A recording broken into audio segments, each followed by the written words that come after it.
Fiadanana be ny an'izay makamamy ny lalànanao. Salamo 8:70, ny 5:5.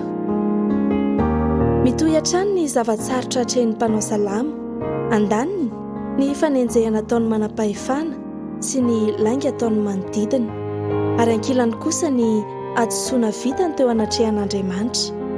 Tsy manaiky ho difotra izany rehetra izany anefa izy, fa manapa-kevitra hiarina sy androso.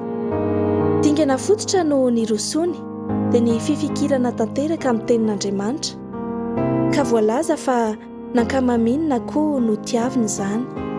Ny fitodiana sy ny fifantohana amin'ny tenin'ny tompo dia midika ny fitodiana amin'ilay tompony teny dia tsy iza fa Andriamanitra.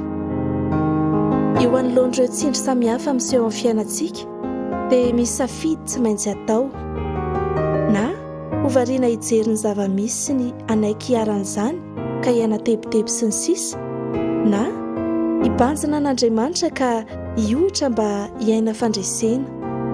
Ny an'ny mpanao salamo dia voalaza eo amin'ny 4:70 ny safidiny dia hoy izy: impito isan'andro no hiderako anao noho ny fitsipika ao ara-drariny. Ny vokatry ny fifantohana sy ny fibanjinana an'Andriamanitra sy ny teniny dia fiadanam-be.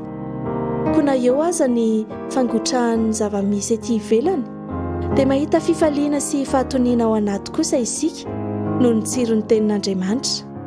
Ny fahefan'io teny io no manainga antsika hampirindra ilay fiadanana ao anaty sy izay asehontsika ety ivelany amin'ny teny sy ny fihetsika. Tompo, ny zava-mahagaga nataonao no tanisaiko sy hozaraiko.